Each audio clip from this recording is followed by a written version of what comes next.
नित्यानंद के जीवन के बारे में बहुत कुछ अस्पष्ट है। ऐसी बहुत सी कहानियां हैं जो उसे एक ही समय में अलग अलग स्थानों पर रखती हैं, जिसके परिणामस्वरूप उसकी वास्तविक उम्र या पृष्ठभूमि के बारे में काफी भ्रम पैदा होता है। अप्रत्याशित रूप से नहीं, उनके भक्त सुराग या विवरण के लिए ध्यान से सुनते थे, क्योंकि कभी कभी अनौपचारिक बातचीत में नित्यानंद अपने अतीत की किसी घटना को छू लेते थे। हालांकि उन्होंने विवरण प्राप्त करने के प्रयासों को हमेशा कम कर दिया और उन लोगों को चेतावनी दी जो कायम रहे।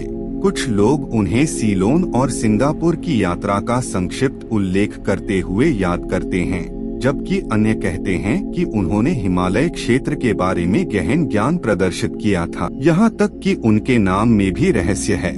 उनके बचपन की कहानियाँ बताती हैं कि उनकी दत्तक माँ उन्हें राम कहकर बुलाती थीं। नित्यानंद का अर्थ है अनंत आनंद, और इसका उपयोग उनके द्वारा प्रेरित मन की स्थिति का वर्णन करने के लिए किया गया था।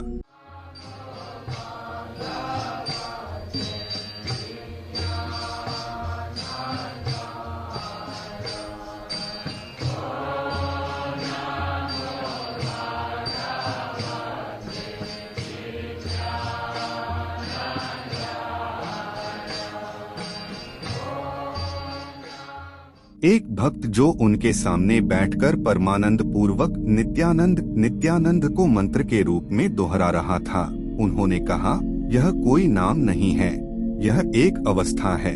उनकी शक्तिशाली आध्यात्मिक शक्ति ने कुछ वर्षों तक दक्षिण कनारा जिले को भर दिया और फिर कन्हानगढ़, गोकर्ण और वज्रेश्वरी की ओर बढ़ गए। दक्षिण कनारा छोड़ने से पहले 1925 के आसपास नित्यानंद ने कान्हागढ़ में लंबी अवधि बिताना शुरू कर दिया। प्रारंभ में उन्होंने अपने रॉक आश्रम के लिए गुरुवन नामक जंगली क्षेत्र को चुना। साक्ष्य इंगित करते हैं कि वह एक निश्चित जंगल की गुफा में रहता था, जहां उसने कमल की स्थिति में बैठे एक कंकाल की खोज की थी, जो बर्तनों और अन्य व्यक्तिगत वस्तुओं से घिरा हुआ था। कहा जाता है कि नित्यानंद ने इसे अज्ञात तरीके से ठिकाने लगा दिया था। यह कहानी केरल की एक बुजुर्ग महिला की है, जिसने इस दौरान नित्यानंद को खाना खिलाया था। उसने यह भी कहा कि गुफा के पीछे एक हॉल का प्रवेश द्वार था, जिसे अब बंद कर दिया गया है, जिसमें कई 100 लोग बैठ सकते हैं।